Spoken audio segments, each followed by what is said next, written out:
And Salisbury, she will speak on 3 secrets to after-death communication. Hi, I'm Ann Salisbury, and you can find me at gointuition.com, or our school is at transpersonalhypnotherapy.com. And today I'm slideless, so I am here to share the 3 secrets for after-death communication. And basically, you may ask, how can I possibly know these secrets? And I've been in private practice since 1987, seeing clients as a clairvoyant, a medium, psychotherapist, and intuitive business consultant. And I've helped people communicate with those on the other side for emotional healing and transformation. That's what interests me the most.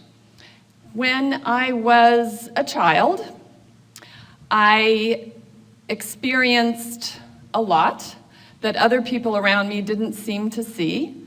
And when I would go upstairs at night to bed, I would have to pass the landing and then go up to my bedroom. And every night I did this, I would sense an energy there that was a woman staring out the back window to the park behind our house. And that freaked me out.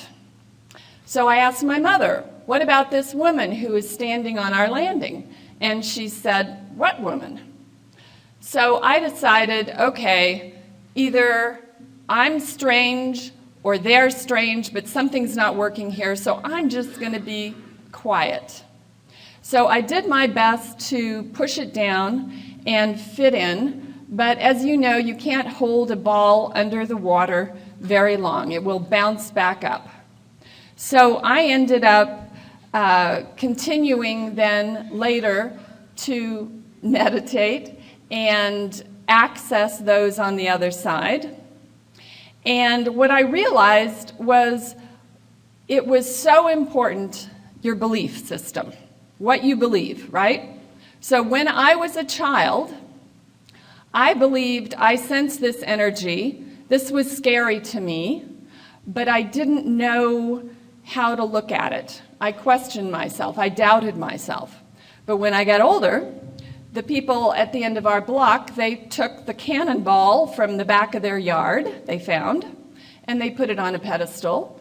And the city started putting up beautiful signs around our neighborhood and at the park saying this was a Civil War battlefield. So then I put 2 and 2 together. The woman I was seeing on the landing was most likely, it felt like, somebody who was waiting for a loved one to return home who had not returned home.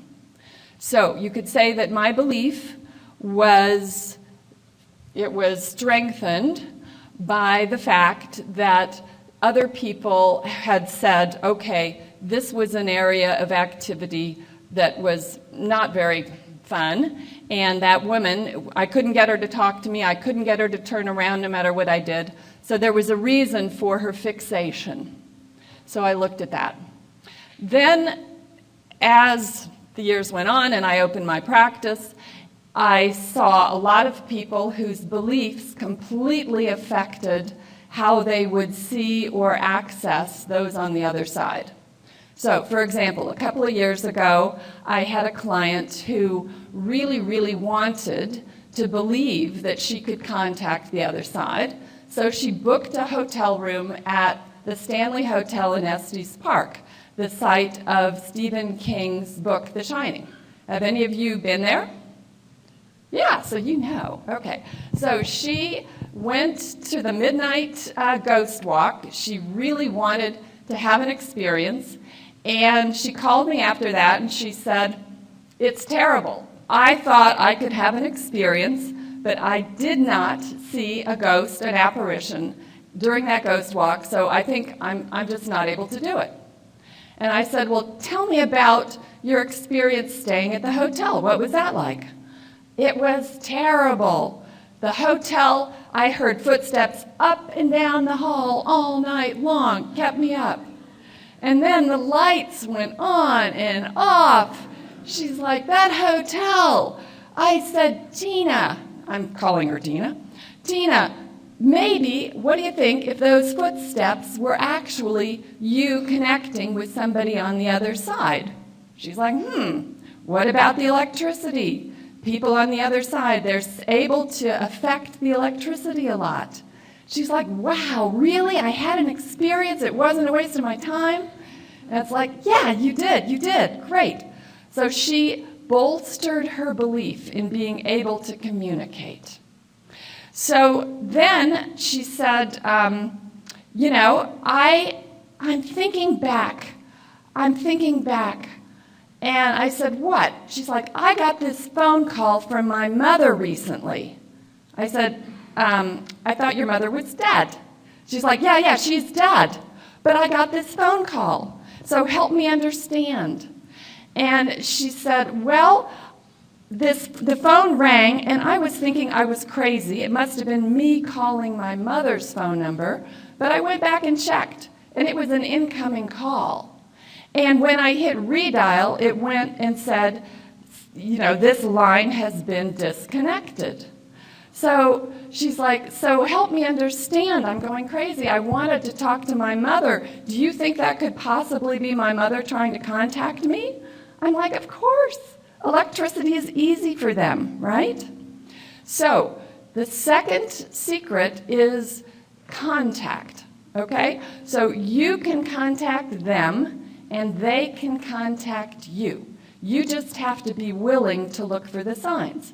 So you could say Tina thought that she was just nuts and, you know, the phone call, whatever. But when she reflected after she had more belief, then she realized, oh my gosh, my mother was trying to contact me. Because at that point she was in a lot of grief, and her mother was there to support her, okay? So then on the other side of contact, you can request contact. And so what Tina did was she's like, I really, really, really want to talk to my mother more now that I'm feeling better about myself. How can I do this? I think what I'm going to do is go to the cemetery where her plot is. So she went with her sister. They took a picture. When they looked at the photo, they saw this beautiful light coming in from nowhere land over on top of the grave. And then another photo, there was a beautiful orb there. And she's like, oh my gosh, do you think this could be real? And it's like, yes, this is real. That light, because we photographed them too, we photographed orbs, that was contact. That was her mother wanting her to know it's okay. So that's the second secret or key element to connecting with the other side. The third is help, okay?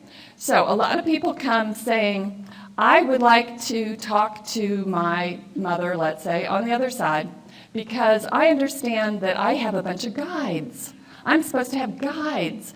So why isn't my mother kicking in and being my guide now? Or why aren't they contacting me?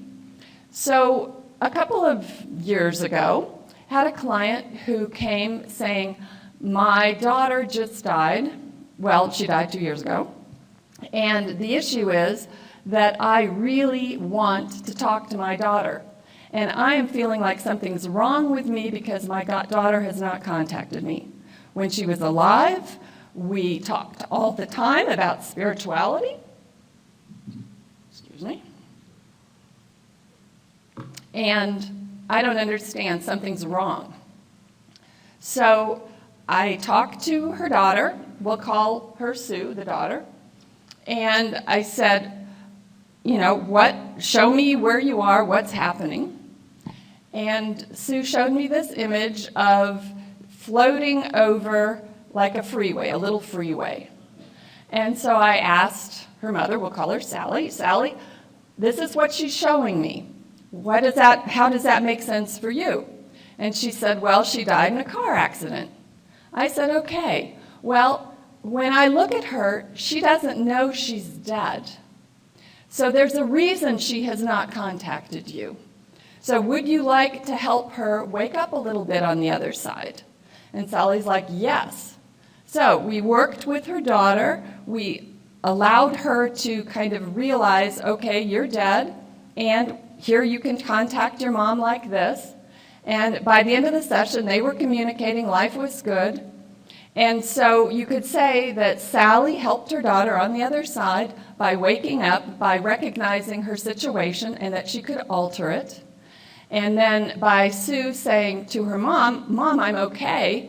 I'm sorry I didn't contact you the last 2 years. I didn't realize I was dead, basically. So how would I know to tell you something? I was just in stasis." Then there was another client had recently who, we'll call her Patricia. She wanted to talk to a friend who had died after a long-term illness. All she wanted to know was, is he okay? When I checked in with him, he was just floating in the void. You could see it like deep darkness. And it had the feeling to me that he had created this reality through his beliefs.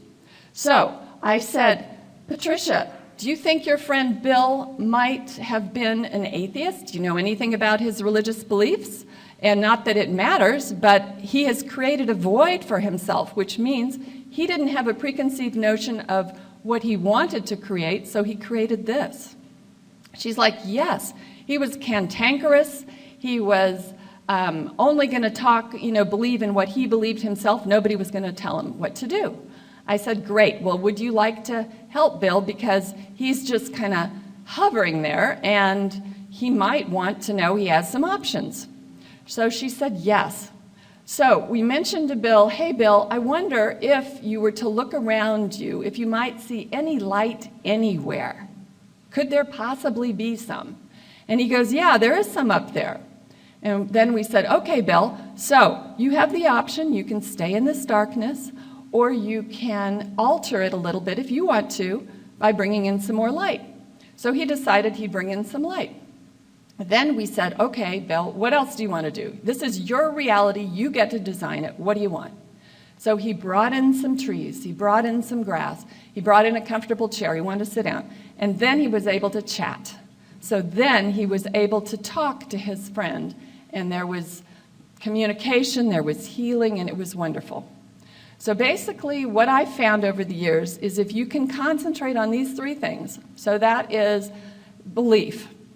If you can look at your beliefs, like have a notebook by your bed and write down, "Tonight I would like to talk to myself, my higher wisdom, about my beliefs. I would like to examine them." And let your dreams bring you some information about you. Then you can also write down, "I'd like to talk to my loved one, my mom, whatever, and I'd have this specific question." So you write down, "I would like to know what my mom is doing on the other side right now." And then let your dream bring it to you. One drawback can be is if you think that by you writing it that day, that they are going to respond that night. They may not. They may be busy. Because remember, the client Tina, her mom literally picked up the phone and called her, but Tina didn't know to answer. Tina thought it was a freaky thing. So Tina didn't answer. Well, a lot of times when you call to the other side, they can be busy too. Sometimes they'll pick up and answer. Sometimes they'll answer you next week, next month, next year, whatever. But you just have to believe in yourself that it's possible and set that up.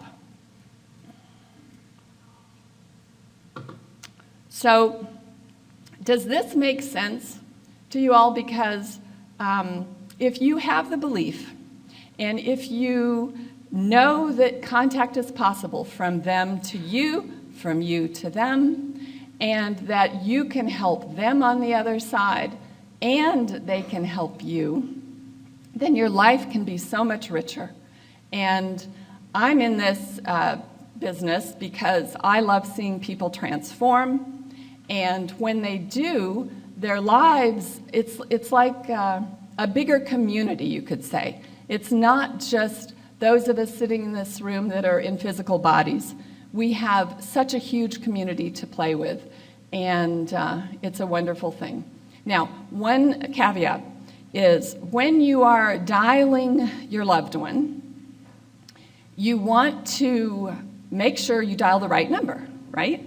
So in other words, you don't want to just say, "Hey, I'm dialing the ethers to talk to whoever's out there. Because if you've got, Uncle Jack, and you want to talk to Uncle Jack, but you're like, Jack or any Jack, I'll talk to any Jack. Any Jack could be the guy who's now living at the federal penitentiary, or who used to live there and now is on the other side. You may not want to talk to him. So you want to be specific, and then you want to hold yourself in love, and that's what I found to work really well. So, any questions? Quick question. How do you reconcile these 3 steps with religious beliefs? So, as you saw, religious beliefs basically structure what your reality is like, right? So, when you, so this is my experience, and somebody who is religious, super, super religious, will probably not call me unless they're super desperate. But I have still had people who are quite religious be fine, because if they can see how their beliefs affect their reality, and if they only believe that you go to heaven, you play a harp, and that's that, then they may not be as open to hearing, right, the options on the other side, or that you can create your options. So their beliefs are going to totally affect it. But then if they're hurting and they want to connect, you see, they're more motivated to make some shifts in how they see the world. Oh, thank you for your talk. You mentioned physical manifestations, and you make it sound like it's pretty easy. If that's the case, why can't they simply write us a letter? Or why can't they use Morse code with the lights, turning them on and off? Why is the communication so foggy? Why can't it be made more clear if they can physically manifest what's happening on this side? I've never quite understood that. That's and a I know great Gary question. Schwartz is working on something called a soul phone, where he uses some type of lighting. You're probably familiar with that, but I've never understood that. Great question. So it is kind of like in this world, you've got some people who are excellent at mathematics and some people who are excellent at art, right? So you, for example, when my mother died, she, a couple of days later, she came to me and woke me up, and she got in my face and she said, "Are you in there?" And she scared the bejesus out of me. And I had made an agreement with her before she left to communicate with her on the other side, and I expected her to recuperate for a while, but I did not expect this. So when she came at me like that, she was using all the energy she had to express to me. Now, my belief was open. I was waiting and willing to see her. She knew she wanted to do this, so there was motivation and intention on both sides. But it was a challenge for her. After that, she rang the doorbell. She put off our smoke alarms. She did a variety of things, perfume in the air. But it takes, let's say the person on the other side, if they don't know that they can contact you, a lot of them are walking in a fog. And so they're not motivated to do it. Some ghosts are motivated because they're up to no good. But your loved one, sometimes they're so subtle, like it can be a thought. It can be just like a wisp of a thought through your mind. And you're thinking, I wonder why I had that thought. That's so weird. That's your loved one. So you want to look for the subtle signs. Yes. Thank you, Anne, for your sharing your methodology, and I look forward to reading your book. I just want to preface what I have to say by stating that I am convinced of survival, have been for many, many years, and believe in spirit communication. I think that these types of unmediated experiences are the strongest ones, are often the most evidential, because you don't have to sort out what the media may or may not have known and how the communication may have originated. And going back to Julie's presentation about the importance of language and how we describe events in this field, and the fact that there's energy and vibration and all this terminology that has very different meanings, I would just caution that in my experience of studying physical phenomena over the past 25 years, I think the relationship between spirit and these physical effects is pretty tenuous in terms of cause and effect. I don't think that the problem is we don't have the language, and often once people buy into the fact that there is survival, there is life after death and spirit communication, they jump to the conclusion that it's spirit that's actually creating those physical effects. When the language, I think, again, and we really lack the language should be more that spirit is taking advantage of circumstances where human living beings are able to provide the energy, as in spiritualist circles, or the creation of a poltergeist effect, or Philip the imaginary ghost. So that's my cautionary note, is that the language, I think we just don't have the language, but I have not seen anything that suggests that it is actually spirit that is creating the phone to ring, or the perfume, or tables to move, or ectoplasm. It is a human energy, in my opinion. That's great. I'm not a scientist, so I just help people heal emotionally. I do know, though, that when I gave a talk about a year and a half ago, and the gentleman in the audience was wanting to talk to his beloved wife who had died, and he said, she brings me dimes to know that she's okay. And he said they'd appear on the street, they appear wherever. So you could say, oh yeah, he's just seeing those dimes, it's meaningless, he's just putting meaning to it. But after that talk, within minutes, I walked out of the room and a dime fell from the ethers, hit my toe, and clinked on this pavement in front of me. And I'm like, holy cow, I've never been paid by spirit before. This is pretty cool. And so then I asked, and she said, I just wanted you to know how important it was for me that you talked to my husband and helped him today. So I got that message intuitively. You could take it however you like. But for me, I thought that was pretty cool. And so I'm not the scientist. So that's up to others to research. Yeah, I'm not a scientist either, but that experience being so direct, again, I think it's probably a group human effect that's causing these strange manifestations. Could be a variety of things. I believe in the manifestations. I don't see that spirit has an energy that's able to manifest in this physical world, unfortunately. Thank you. I wish I did. It would be easier. Yeah. Thank you. Hey, how's it going? Thanks for your talk.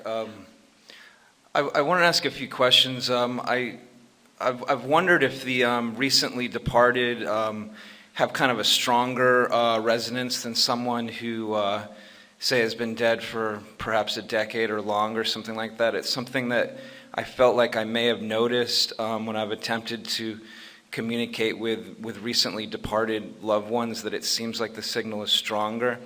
But right. I haven't found any information on that literature.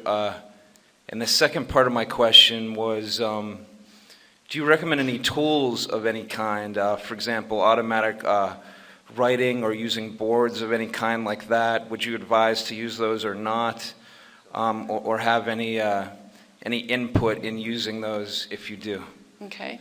Thanks. So I agree, those who are more recently departed, depending upon the situation, again, remember there was that one client who had the friend who or daughter who didn't even know she was dead yet, right? So then they go through kind of a recuperation phase on the other side. So if they're involved in that, it may not be as direct a communication for a while. But I would say, yes, you find the energy dissipates over time, particularly if, let's say, they've taken their energy and incarnated into another physical body or created another physical experience for themselves. So they're less available on the other side. I found that. As for tools, we've written 3 books that are at the back. There's some tools in the back, some exercises. I highly recommend dream work, because if you can write a question and then ask for the dream, and then the next morning write it down, then they know, oh, he's open to receiving, right? So then you've opened the communication. But again, the more you do it, I wouldn't recommend Ouija boards or things, because again, then you're opening up to God knows what, and you want to keep it specific and held in love. That's my experience. Great. Thank you very much, Anne. Thank you.